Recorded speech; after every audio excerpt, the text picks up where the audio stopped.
नमस्कार दोस्तों, अपने वादे के अनुरूप मैं आज आपको बताने जा रहा हूँ तिहाड़ जेल के बारे में और सिलसिलेवार तरीके से आपको बताता जाऊँगा इसकी सभी खासियतों के बारे में। दोस्तों, आपने कई बार दिल्ली की तिहाड़ जेल का नाम सुना होगा, उससे संबंधित खबरें भी पढ़ी होंगी, लोगों से उसके बारे में तरह तरह की बातें भी सुनी होंगी। तब आप काफ़ी खौफजदा भी हुए होंगे और रोमांचित भी, साथ ही हैरान भी हुए होंगे और आपके मन में उसके बारे में और भी बहुत कुछ जानने की जिज्ञासा भी उत्पन्न हुई होगी, क्योंकि वह जगह ही ऐसी है जो हमेशा ही सुर्खियों में बने रहती है। तिहाड़ में देश और दुनिया के एक से एक खूंखार गैंगस्टर, माफिया और आतंकवादी सजा काट रहे हैं। इनमें से किसी को जेल में 20 साल हो गए हैं तो किसी को 25, और अभी भी जेल से बाहर निकलने की उन्हें कोई उम्मीद नहीं। इनमें अधिकांश वे लोग हैं जिनसे समाज को हमेशा ही खतरा बना रहता है, यानी कि उनके जेल से छूट जाने का मतलब है किसी न किसी दिल दहला देने वाली घटना का फिर से घटित हो जाना। दोस्तों, ये वो लोग हैं जो पुलिस के लिए सरदर्द तो हैं ही, आम आदमी के लिए भी आतंक का पर्याय हैं। इनमें से अधिकांश गैंगस्टरों के गैंग के लोग अपने सरगना के नाम से लोगों से डरा धमका कर न केवल मोटी वसूली करते हैं, बल्कि उनके इशारों पर लूटपाट, डकैती, अपहरण व हत्याओं को भी अंजाम देते रहते हैं, जिस कारण जेल में रहते हुए भी जेल के बाहर उनका आतंक बरकरार रहता है। लोग उनके नाम से थर्राते हैं क्योंकि जेल से बाहर उनके गैंग के लोग समय समय पर आपराधिक वारदातों को अंजाम देते रहते हैं, जो अक्सर अखबारों और टीवी चैनलों की सुर्खियों में बनी रहती हैं। दोस्तों, मैं दावे के साथ कह सकता हूं कि शायद ही आप में से किसी को तिहाड़ जेल की पूरी सच्चाई का पता हो, क्योंकि वहां आप गए ही नहीं होंगे।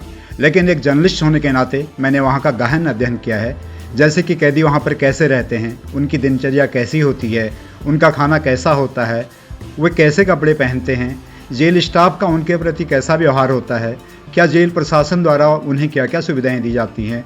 इन सब मुद्दों को मैं सिलसिलेवार आपके समक्ष ला रहा हूं। तो सबसे पहले आज मैं आपका परिचय करवा रहा हूं तिहाड़ जेल में तैनात वहां की जेल पुलिस से, जो कि एक से एक खतरनाक और खूंखार कैदियों की देखरेख करने के साथ ही उन पर काबू करने का कार्य भी करती है। दोस्तों, तिहाड़ का नाम सुनते ही खौफनाक से भी खतरनाक कैदियों के दिल की धड़कन बढ़ जाती है। उनके लिए तिहाड़ का नाम किसी सनसनी से कम नहीं है, जिस कारण जेल में प्रवेश करने से पहले ही उनके हौसले दम तोड़ चुके होते हैं, क्योंकि तिहाड़ जेल का प्रशासन अपनी ड्यूटी के प्रति बेहद सजग है।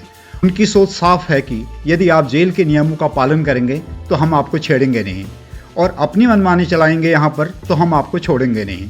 यानी कि गलत काम करने वाले कैदी को किसी भी सूरत में बख्शा नहीं जाएगा, उसे सज़ा ज़रूर दी जाएगी, क्योंकि जेल सुधारगृह है, मनमानी करने का केंद्र नहीं। इसीलिए वहाँ पर सज़ा काट रहे सभी कैदी जेल के नियमों का सम्मानपूर्वक पालन करते हैं। यदि इसे हम स्पष्ट शब्दों में कहें, कैदी चाहे जितना भी बिगड़ेल और शातिर क्यों न हो, तिहाड़ का स्टाफ उसे सुधार कर ही रहता है। यदि जेल स्टाफ इस प्रकार के कैदियों पर सख्त रुख न अपनाए तो वहाँ पर रोज ही गैंगवार, खून खराबा और हत्याएं होती रहे, क्योंकि वहाँ कोई किसी से भी कम नहीं है। एक से एक बढ़कर भाई आपको जेल में मिल जाएंगे। इनमें से कोई किसी आपराधिक गिरोह का सदस्य है तो कोई किसी अन्य गैंग से जुड़ा हुआ है। मकसद सबका एक होता है, जेल में भी अपना वर्चस्व कायम रखना। अपना वर्चस्व बनाए रखने के लिए ये लोग एक दूसरे पर हमला करने का मौका खोजते रहते हैं, और मौका मिलते ही एक दूसरे पर जानलेवा हमला भी कर देते हैं। ऐसी परिस्थिति में वहाँ पर तैनात जेल पुलिस के कर्मचारियों की भूमिका और भी महत्वपूर्ण हो जाती है। उन्हें हमलावर व पीड़ित दोनों ही पक्षों की जान बचाते हुए गैंगवार रोकने की चुनौती का सामना करना पड़ता है। खुशी की बात है कि ये सभी कर्मचारी बड़ी जिम्मेदारी के साथ अपनी ड्यूटी को अंजाम देते हैं। वे न केवल जेल में घटित होने वाले गैंगवार पर काबू पाते हैं, बल्कि विभिन्न गैंगों के सदस्यों की हरकतों पर भी नजर रखते हैं, ताकि वो एक दूसरे पर जानलेवा हमला न करने पाए। लेकिन दोस्तों, इन जेल कर्मचारियों पर भी ड्यूटी का भारी दबाव रहता है। संख्या बल कम होने के कारण उन्हें जहां अतिरिक्त ड्यूटी देनी पड़ती है, वहीं इनके लिए सुविधाओं का भी पूर्णतया अभाव है।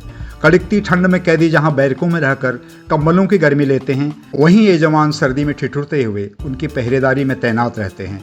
न तो इनका वहां सही समय पर विभागीय प्रमोशन हो पाता है, और न ही जेल के अंदर या बाहर कोई अतिरिक्त सुविधाएं उन्हें दी जाती हैं। फिर भी ये जवान कभी हार नहीं मानते। एक बार जेल के अंदर घुस जाने के बाद ये लोग भी शेष दुनिया से कटे हुए रहते हैं, जिस कारण घर में कोई अवांछित घटना घटित हो जाने पर भी परिजन इनसे संपर्क नहीं कर पाते, क्योंकि मोबाइल जेल के अंदर ले जाने की परमिशन नहीं है। जेल में इतनी सारी परेशानियों के बावजूद ये जांबाज कर्मचारी जेल में इंसानियत की जीती जागती मशाल बने हुए हैं।